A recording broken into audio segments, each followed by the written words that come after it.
Hello दोस्तों, welcome back to new episode. दोस्तों आज के वीडियो में कोई व्लॉग नहीं है, ये है रिव्यू, रियल लाइफ रिव्यू है।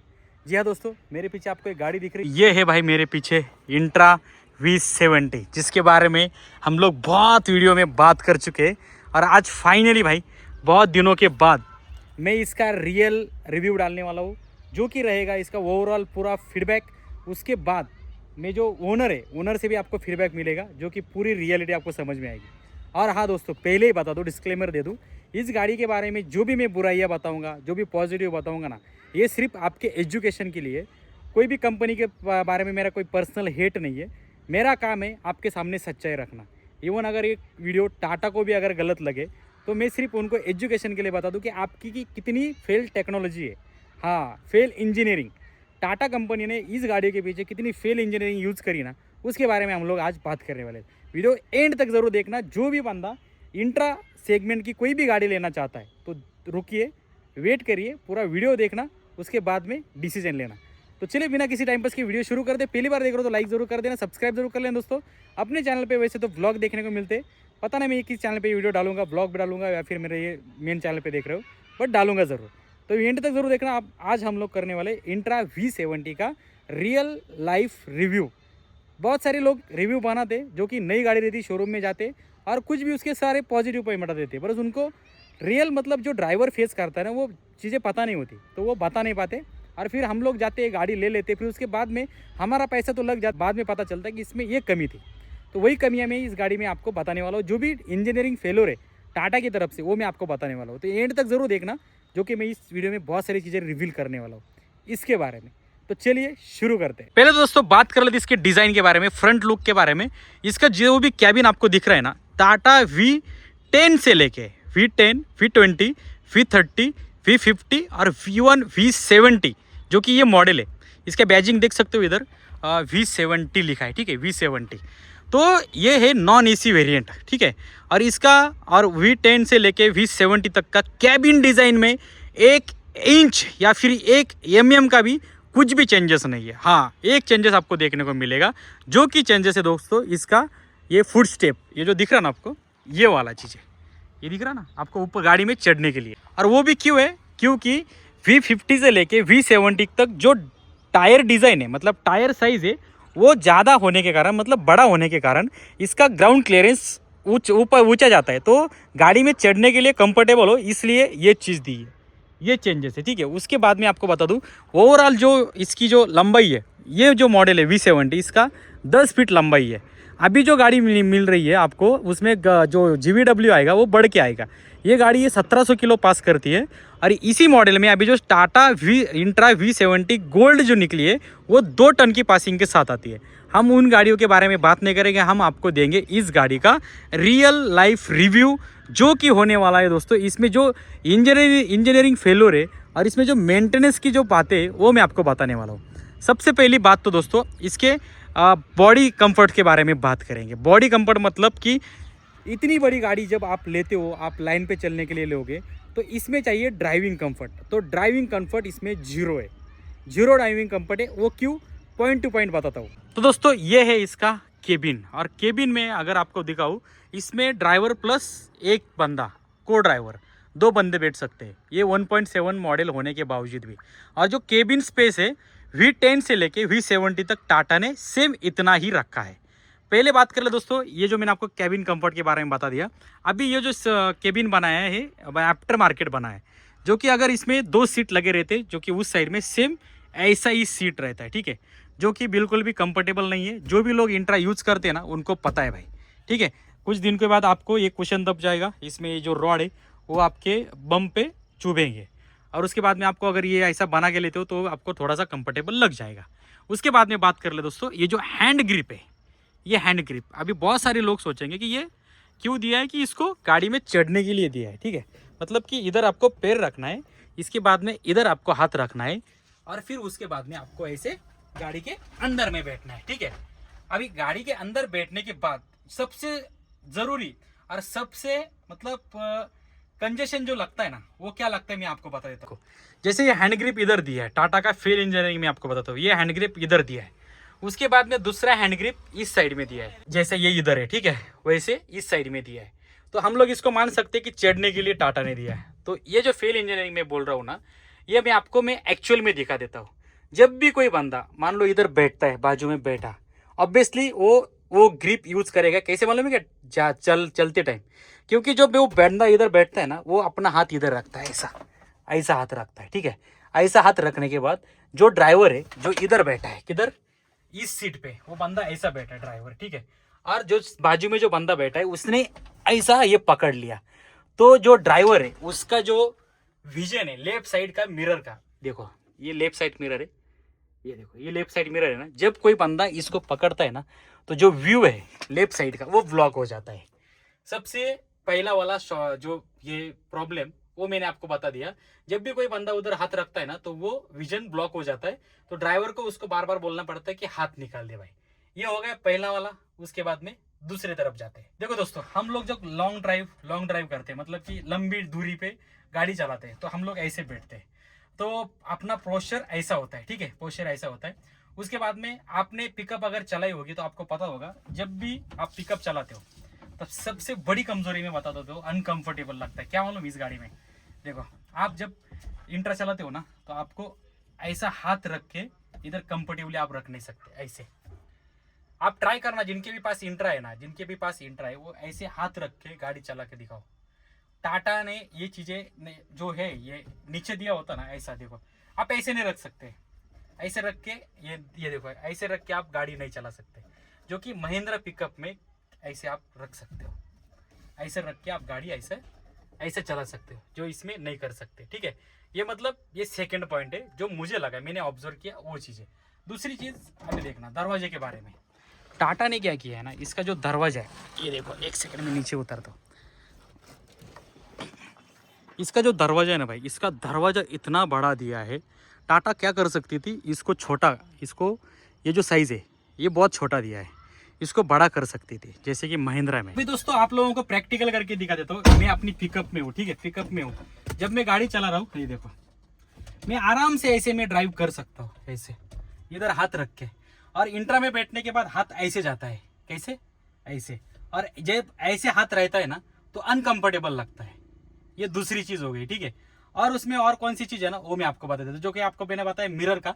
इधर देखो, कोई भी हमारा साथ वाला बंदा बैठेगा ना, इधर बैठेगा, या फिर कंपनी के सीट पे बैठता था, अभी मैंने भी इसको मॉडिफाई करा है, वो इसको हैंड ग्रिप इधर दिया है, बाजू वाले के लिए हैंड ग्रिप इधर दिया है, जो कि साइड का विजन ब्लॉक नहीं होता है। बट इंट्रा में ये विजन, जब वो बंदा हैंड ग्रिप पकड़ता है ना, तो विजन ब्लॉक हो जाता है, मिरर ब्लॉक हो जाती है। तो ये छोटी बात है लगेगी आपको, बट ये बहुत बड़ी बात है।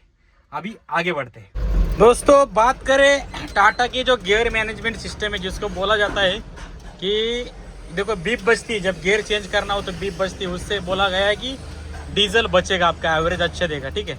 अभी देखना मजा, मैं चल रहा अभी सेकंड गियर पे, देखो अभी मेरे को थर्ड की ज़रूरत पड़ी भी नहीं, फिर भी गाड़ी बोल रही है थर्ड डालो करके। अब जाके मैं इसको थर्ड डालूंगा। अभी देखना, अभी थर्ड डाला, लगे तुरंत बोल रहे हैं फोर्थ डालो, जबकि मुझे फोर्थ गियर की ज़रूरत है भी नहीं। मतलब सोचो भाई, ये है गियर शिफ्ट मैनेजमेंट इस गाड़ी का, ठीक है। अभी देखो बार बार बजेगा, ये टुंग टुंग आवाज़ आ रहा है आपको, ये बार बार बजेगा, ठीक है।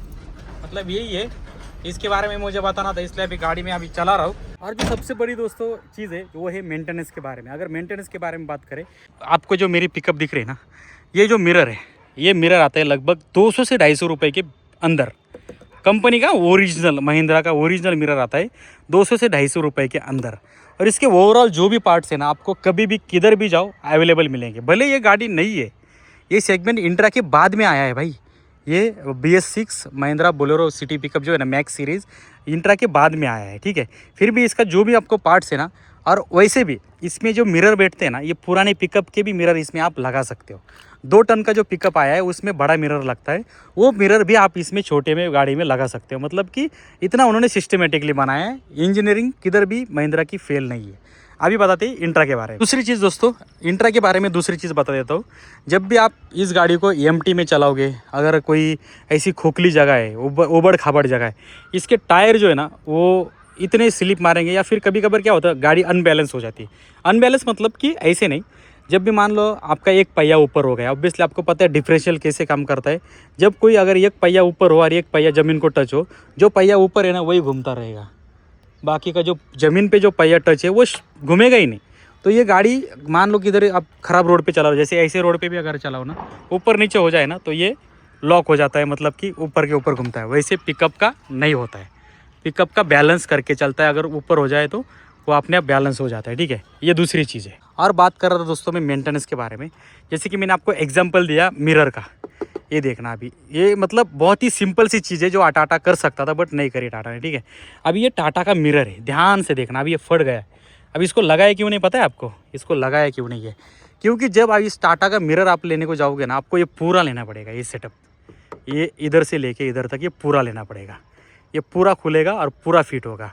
और ये पूरे सेटअप का प्राइस है दोस्तों लगभग 1300 रुपये।